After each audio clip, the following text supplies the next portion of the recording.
And now, part 4 of Once an Eagle.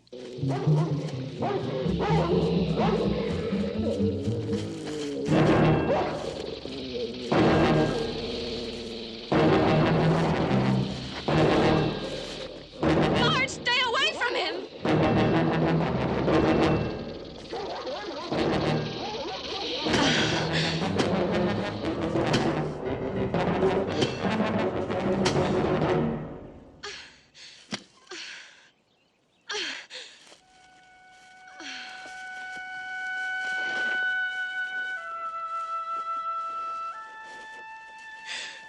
The recoil of the gun must have knocked him down.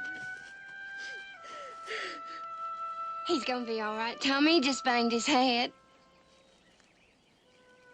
He'll be all right.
He's asleep. I thought it was locked up. It wasn't.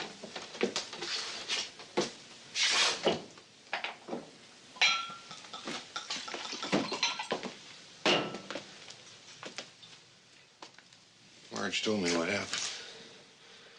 Must have been a real scare. Scare a Damon? Why, you should have heard him talking about it, Sam. The glow that came into his eyes. Hey. I'm sorry. It won't work, Sam. Not anymore. The alibis are stale. Hey, Tommy, will you listen to me? No!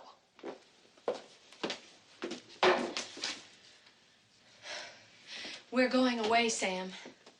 Donnie and me. My Uncle Ed, he has a place in Erie, Pennsylvania. He wrote again asking us to visit. I'm going to write him this evening. Because this morning? Because of a lot of things. You knew what I was when you married me. But I never thought you'd stay in. Sam, don't you understand? I can't live with it anymore. I can't even try. 9 years ago, maybe we had something. Maybe just a chance at something. Or maybe we were just kidding each other. I'm not gonna let you go, Tommy. Unless you're telling me flat out that you don't love me anymore. I'm not saying that. Then we can work it out. Oh, stop kidding yourself, Sam! Stop trying to kid me. This damned army is sucking the life out of both of us. Not just me, but you. What's happened to your dream, Sam? Where's the nobility of it? Show me something. Anything. Look, I'm not trying to hurt you. But I remember what you were. I know what you can be. Yeah, well, I am what I am. A soldier.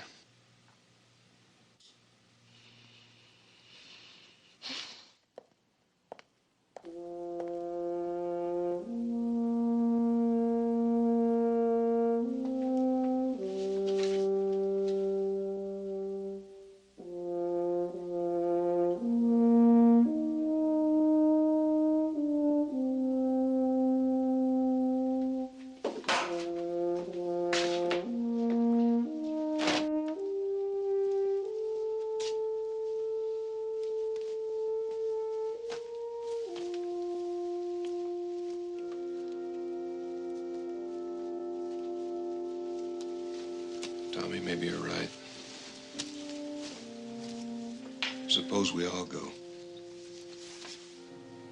To Erie? Why not? I got 60 days leave coming. There's precious little going on around here.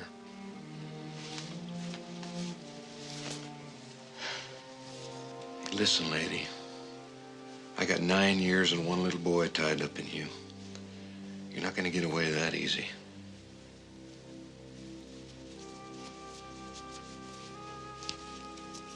Suppose you go to Erie without me. What's that going to prove? That you're happy away from the Army? Or happy away from me? Considering your opinion of this place, that doesn't give me much of a chance, does it?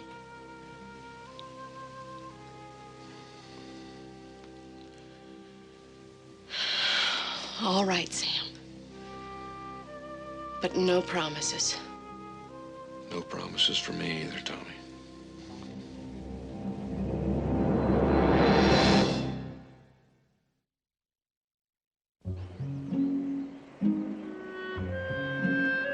Well, Dad, we hit Erie only 2 days behind schedule, thanks to a couple of blowouts and a clutch that finally gave up and died. Ed and Alma look wonderful. They haven't changed in 11 years, and neither has Erie. Ed insisted on putting us up at the house by the lake to give us a little privacy, he said. And it was like walking into a different world. Oh, Genevieve, I'd give the world to live again the lovely past.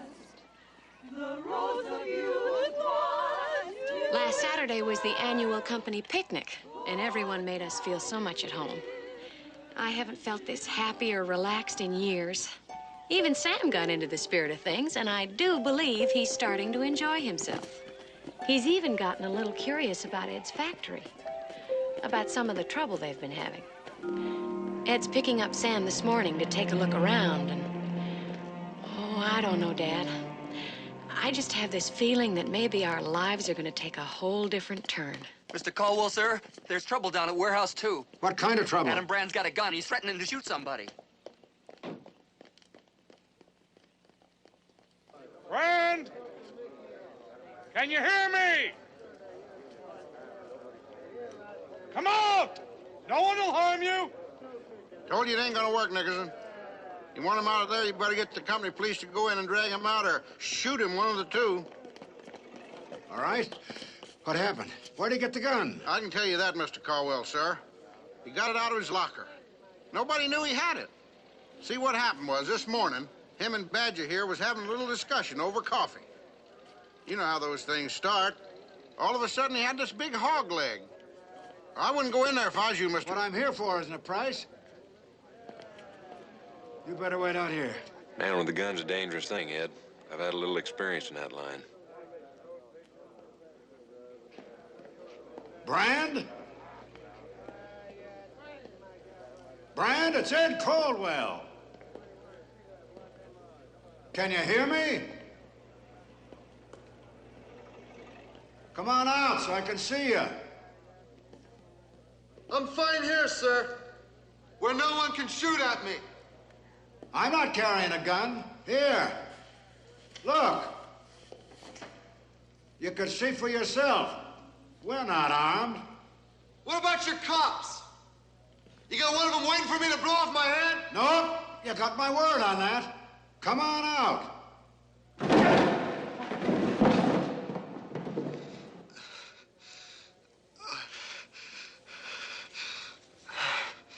They ain't gonna kill me.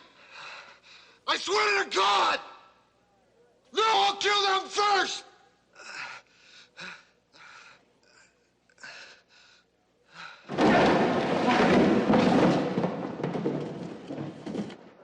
It's just like I told you, Mr. Caldwell. Badger and Brand here is mixing it up. Brand, I guess he didn't want to fight fair, so pulled this gun. Ain't that the way it happened, Badger? Yes, sir. What was the fight about? Well, sir, it was, I'll tell him that too, Badger. See, Badger and some of the boys was down by Brand's place last Sunday fishing. They seen these two visitors come in, old people. Turned out to be his parents. What's the point? His mama's a nigger. You're saying that man is Half Negro? Half or whole, a nigger's a nigger. Now, see, the problem is he's been passing himself off as white. Badger here called him on it.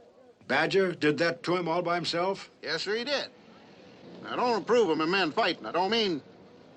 Yeah, well, I guess I scratched myself up a little bit trying to break him up after he pulled the gun. Yeah, it looks like some of the other boys got scratched up, too. Just trying to break it up. Yeah, well, as a matter of fact, they did.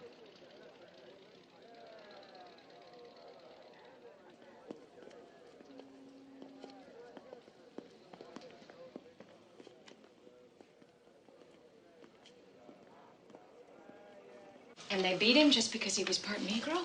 I thought that only happened in the South. In some ways, it's worse up here. I understand Brand was a pretty good worker. Yeah, one of my best men. I hate to lose him. Especially with everything going haywire now. Ed, don't start that again. Now, Mother, Carl's gonna lick the problem. If you ask me, Ed, Carl is your problem. That's so? It kind of reminds me of a sergeant I had back at Hardee. Great big fella. Intimidating like Carl. Been bluffing his way along for years. Had everything all messed up. We had a bad time of it for a week or so. But we got things straightened out. Oh? How so? Well, it was pretty simple stuff. We worked up this system for color coding all our shipments. Carrier, destination, contents. Made it pretty simple to segregate everything, coming in and going out. Don't suppose you'd want to come down and show us how that worked? Me? I was just thinking out loud. Makes sense to me. Well, sir, the Army's got its own special problems. Shipping, man or man. Ed Caldwell. Now, Mother, I was just asking.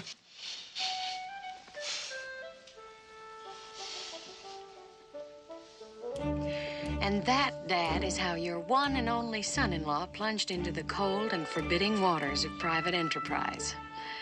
Not that it started out that way. It just happened. You should have seen him last Monday.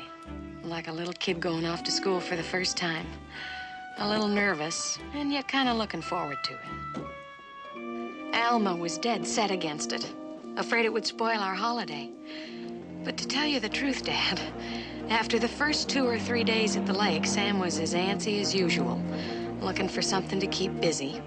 And I think this experience is going to be good for him. I really think he feels challenged, as if he's got to prove something, not only about himself, but to himself.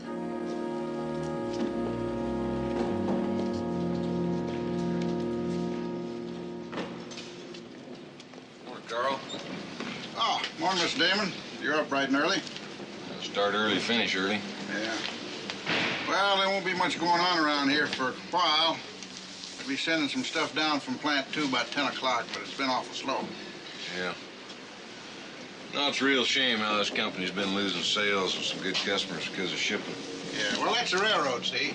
Railroads fouled up, they always have been. It's a wonder to me anything gets shipped. How about a cup of coffee? No, thanks. I noticed on some of these skids out here, you got a couple of 100 cases of number 1s and number 2s, all headed for different parts of the country. Yeah, well, the reason for that, of course, is that I try to sort them out as best I can according to region. Region? According to this manifest, some of that stuff's been sitting here for a week. Is that so? I'll look into it. Well, come on, let's take a look now.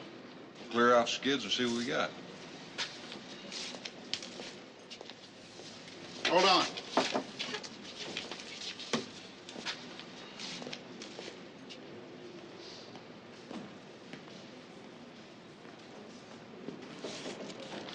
I know exactly what we got. Well, I don't. I don't know that you have to. This ain't the Army here, Mr. Damon, and I'm the shipping boss. Got you are, Carl. That's no reason we can't all pitch in, try to work things out. I got a suggestion for you, Mr. Damon. Why don't you go back to your polo ponies and leave the running of this lot to me?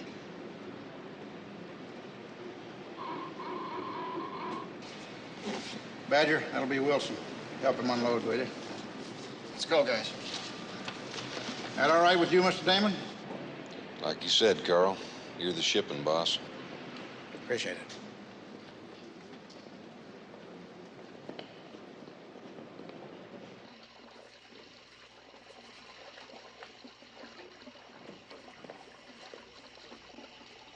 Damon.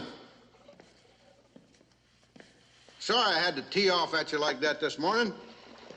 But you being an old Army man, I know you'll understand. I got to have the respect of my men. Yeah, sure you do, Carl. That's why I didn't want to make an issue out of it. A couple of grown men ought to be able to get along without bullying each other around. Well, it's my feelings exactly. Yeah. Yeah, that still doesn't change the fact that you got everything all fouled up. That's gonna have to be changed. You can save the hard look, Carl. There's nobody around here to impress but me. And I'm not impressed.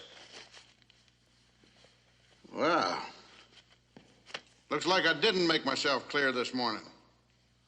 Oh, yeah. Yeah, you did. But you see, Carl, I'm in charge of your operation till you get straightened out. And you are gonna get straightened out. Is that so? That's so. Now, what I'd like you to do is organize that cleanup I was talking about. Get everything off the skids and we'll see what we got. Then together, you and I will work up a system that'll be a little easier. I don't work that way. Come 6 o'clock, you won't be working here anymore. You gonna be the one to throw me out the gate? Yeah, I guess I could. But what would that prove? That you're 45, fat and out of shape? Hell, I don't want to give those boys that kind of show. Neither do you.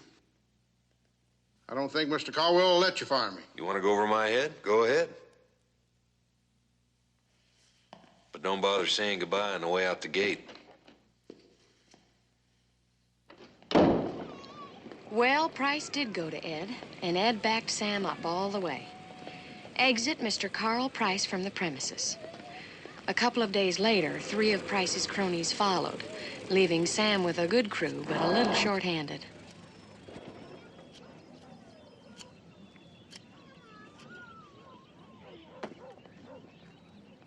Howdy, partner.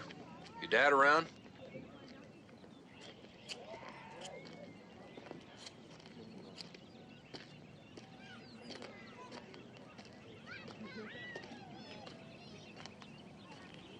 Mr. Brand, I'm Sam Damon.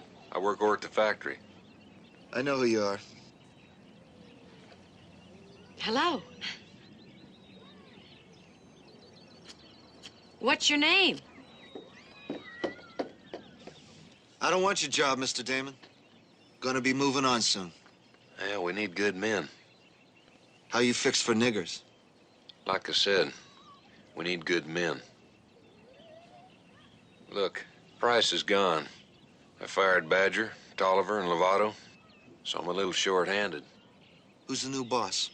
I am, for now, till I find a good man to replace me.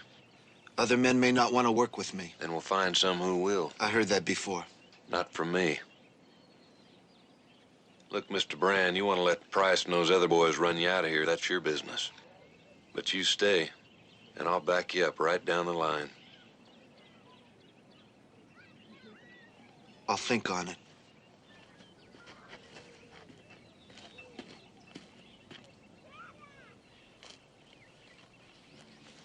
Mr. Caldwell asked me to give you this. It's his way of trying to make up for what happened. It's yours if you want it. If not, be on the loading platform at 7:30 tomorrow morning. Your choice.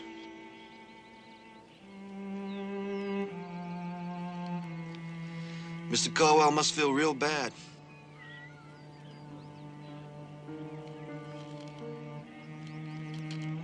I'll be there in the morning. See you then.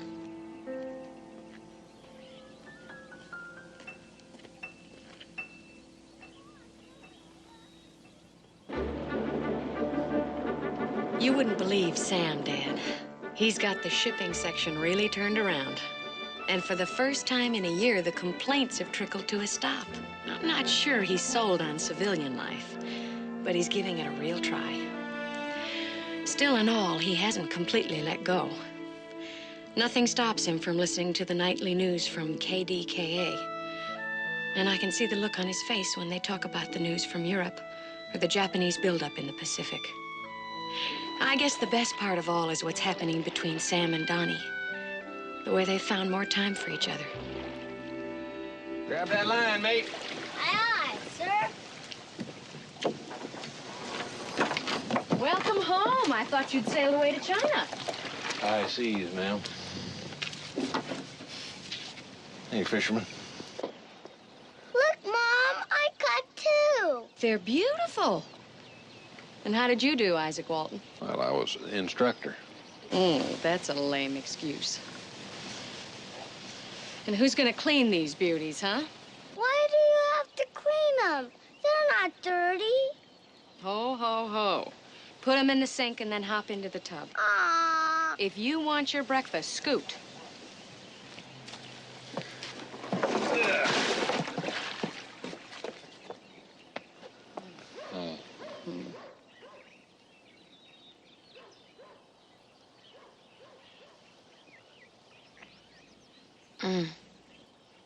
I knew I came back for something. Did you have a good time? You bet we did. And what did you two men of the world talk about out there? Fort Dormer, mostly. You want to know when we're going back. What did you tell him? Told him I didn't know.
Come on, hurry!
Sam?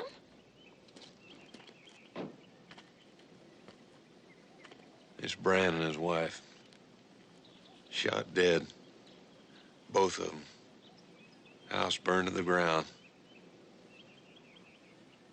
Oh, Sam.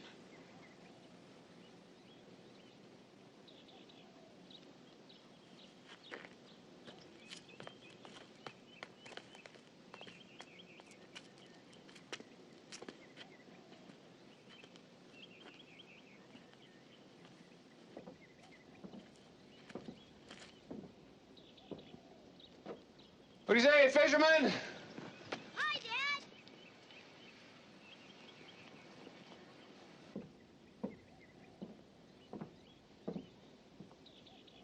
Honey, what is it? The boy. Joe. He's missing. Oh, no. Maybe he's just with a neighbor.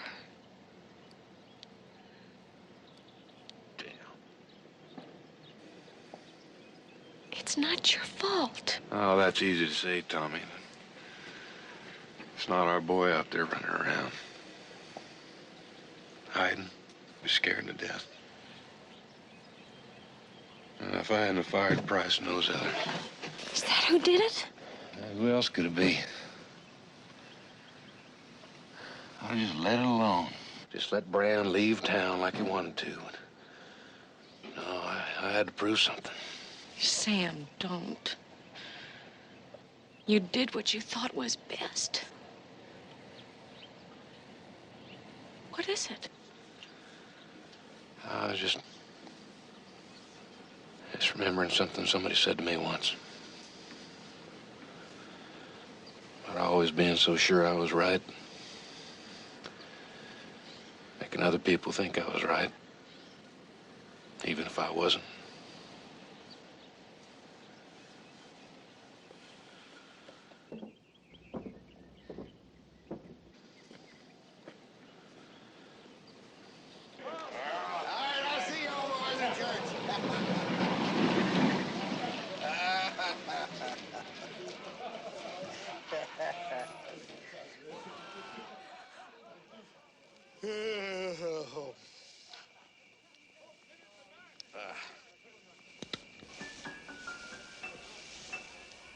What's that?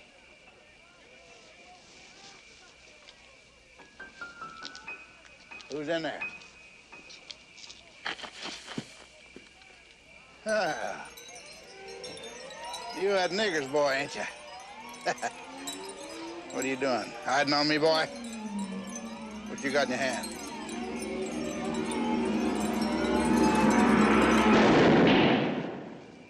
Hey, what was that? Backfire. Is it a big car? What's the difference? I'll buy you a drink on it anyway.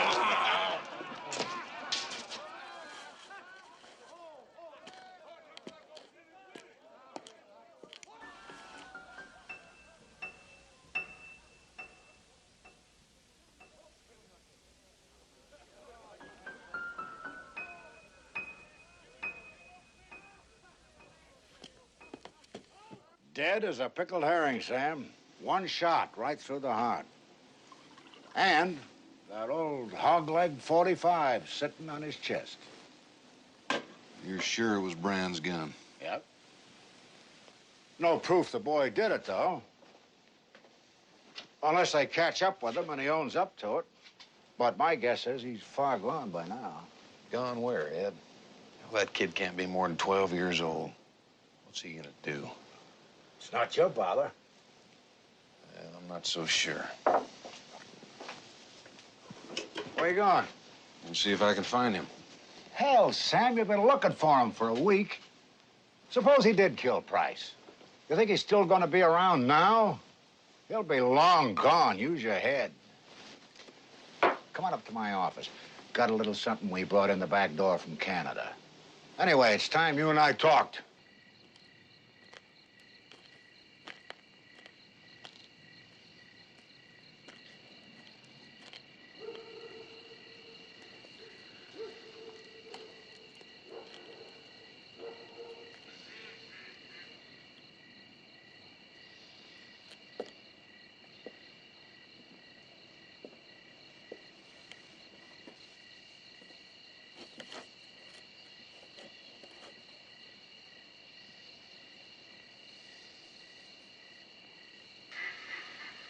You want to tell me about it? Hmm? Ed's offer. Alma told me you'd talked. Yeah. Well, I guess he offered me just about everything, Tommy. Money. His house. Promotions. Maybe one day even the whole factory. And?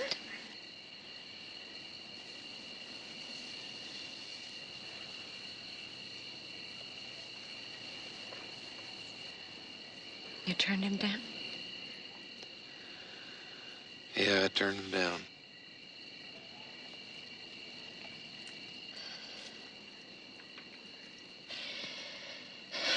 May I ask why? Because I just don't belong here. But you do belong at Dormer. That's right. could stay around here and go through the motions. I would do pretty good at it, too. Make some money. But that's just not me, Tommy. I know that now. I really know it. I'm a soldier. Not a shipping clerk. Not a banker. A soldier. Making me the soldier's wife. You always have been. Honey, it's not even a matter of wanting to go back. Oh, Sam, spare me. Duty, honor, country. I know the litany by heart. Can't you admit you like it? You really like it. Yeah, I like it. Better, Sam. How much do you like it? Tommy. Come on, Sam. This is the hour of honesty. Let's hear it flat out. Do you love it, Sam?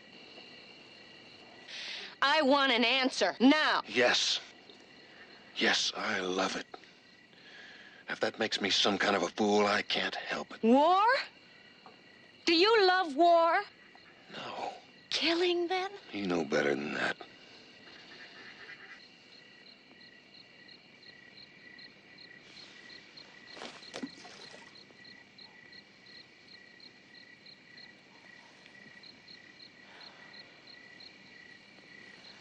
Look, Tommy.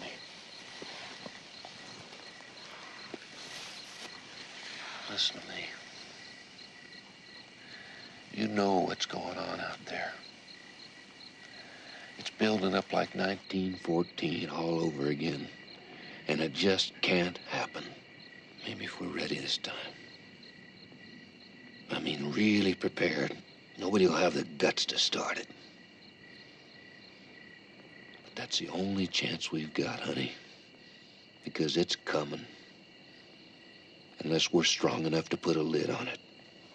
That's why I want to go back. Why I have to go back. I mean, I couldn't just sit around here and watch the whole thing fall apart and not try to do something about it.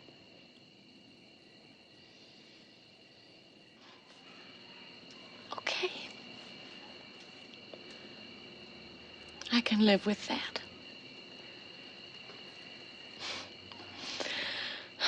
Don't look so puzzled, Sam. If you were going back there, half-hearted, knowing how I felt, that wouldn't say much for how you felt about me, would it? If that were the case, I couldn't go back. But you've got two loves, Sam. And there's nothing I can do about it. Short of making you choose. And I won't do that. Tommy.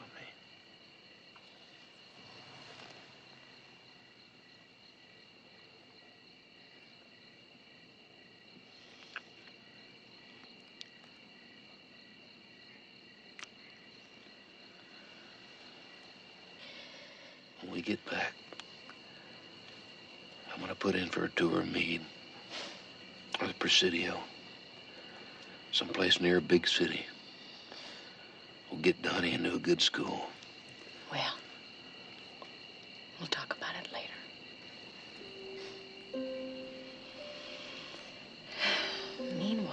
Meanwhile, we better get packed if we're gonna get an early start. As a matter of fact, we're sort of packed already. Lady, I cannot figure you out. And I hope you never learn how. We got an hour or so. Must be something we can do. Well, I'm open to most suggestions.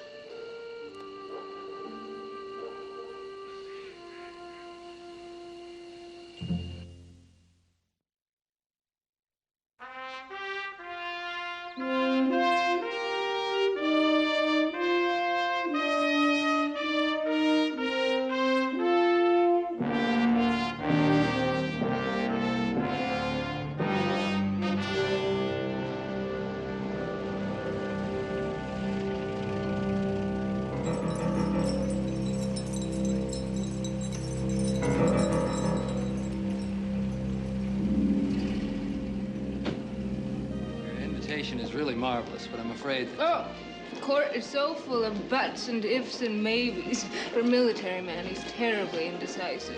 Excuse me, Mrs. Massengale. There's a phone call for you. Me? My goodness, do excuse me.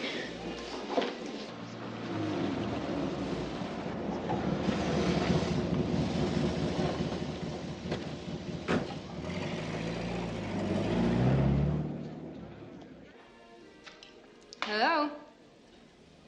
Yes, this is Mrs. Massengale. What? When? Was she all right? Are you sure? Positive, sir. Just came by coded cablegram. In a few weeks, I'll all be scrambling. Dennison, Vandervent, McKelvey, all of them. Without MacArthur, they'll be out in the cold. General Jacklin doesn't need MacArthur. Will he go? He needs an overseas tour as badly as I do. 2 years in the islands, and then to the War College. Court, excuse us, please, Lieutenant. Certainly, Mrs. Massengale. Sir, should I call General Jacklin myself, since you seem to be tied up? I'll speak to the General, Phil. Certainly. Court, it's Ginny. What's the matter? It was the school. She ran off a couple of days ago. She just got back. She wouldn't say where she'd been. Great. Just great. They're going to expel her unless we go to the school and talk to the headmistress. Emily, for God's sake, it's 400 miles. I know how far it is. You can't just take off for a couple of days. Oh, please. Stop deluding yourself. Jenny doesn't need anybody, particularly me. She's made that clear enough. Whose fault is that? I'm not getting into that discussion. And I'm not leaving the city, not now. MacArthur has just announced his retirement. Oh, has he really?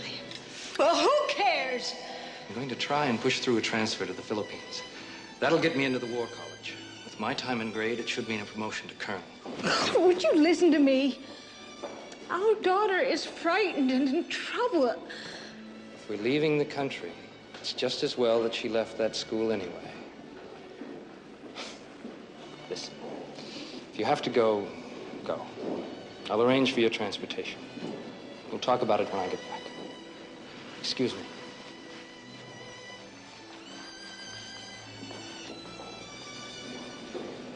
Tragedy, General Caldwell, is that our peoples, yours and mine, have such a great love for one another, yet somehow this feeling cannot be translated to our respective governments. Well, I think, sir, that my government, rightly so, is perhaps worried about your complete abandonment of the Washington Treaty of 1922.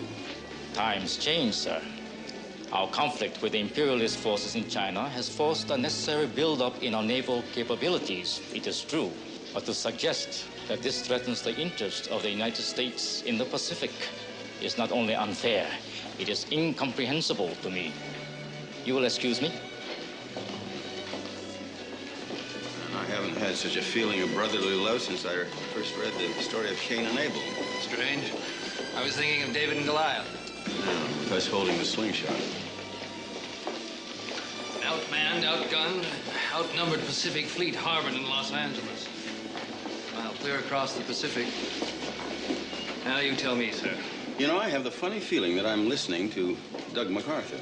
He and I share similar views? Oh, is that a fact? Well, I'm surprised you didn't join him when he transferred to Manila. Say, I wasn't asked. Neither was Sam. But that's where he ended up.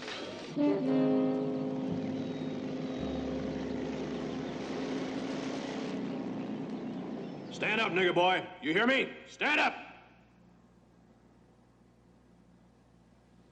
The lieutenant said attention! Straighten up!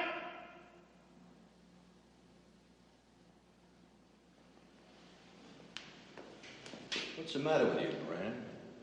Don't you hear good? Huh? I asked you a question. I hear fine, sir. Oh! Sergeant to you! Sergeant! Sergeant to you! What's the matter, Moran? You were doing enough talking this morning. Straighten up!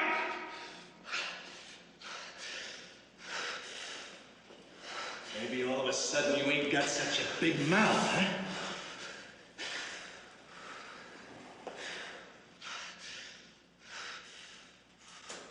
reckon you owe Sergeant Stoner an apology, Cowboy?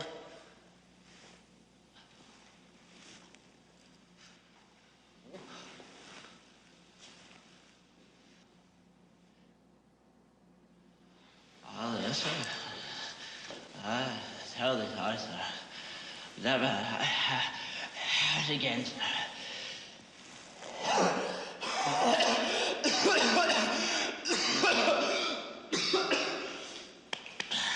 Hard apple. Another hard apple. Brian, you know what I do with hard apples? I turn them into applesauce. Nice and runny and mushy. See, that's my job. Making soldiers out of crybabies. And mama's boys. Pretty fair hand at that, wouldn't you say so, Stoner? Yeah, pretty fair. The way I see it, some old boy can either be afraid of fighting or afraid of me. Now, if that old boy's more afraid of me, he's gonna fight. He's gonna fight mighty hard to stay away from me.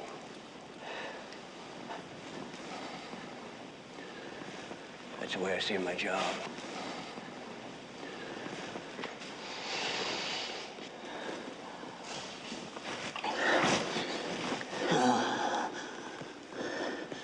That's why I take it so serious. Excuse me, sir. There's a captain outside to see the lieutenant. Yeah?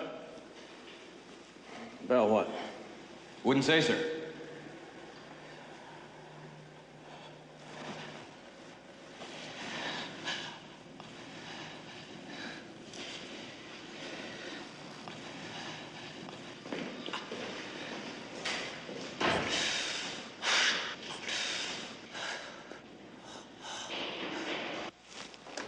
Yes, sir. You want to see me? Hello, Merrick. Damon? That you, boy? I'd be damned if it ain't. Oh, Damon.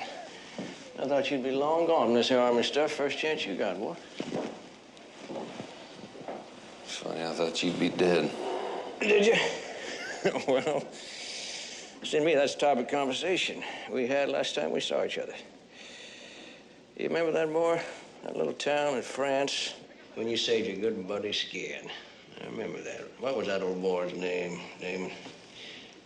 Devlin. Remember that, yeah. I'm here to see Joe Brand, Merrick. Brand? That a fact? What do you want to see him for? That's my business. Well,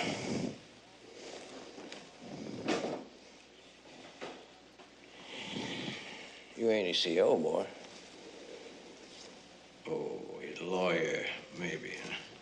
I want to see him now, Merrick. Yeah, that'd be just like you, Damon.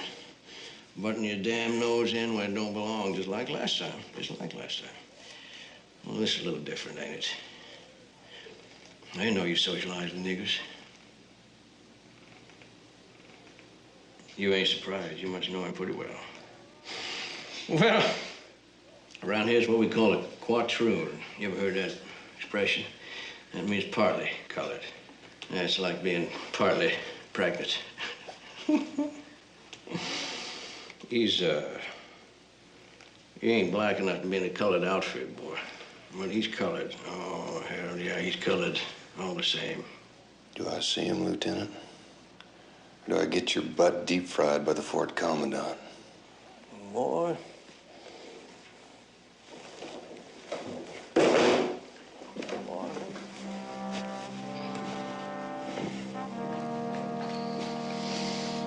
Stoner, have that nigger brought to room 2. See there, Damon? We aim to please, Captain. Yes, sir. We aim to please, boy.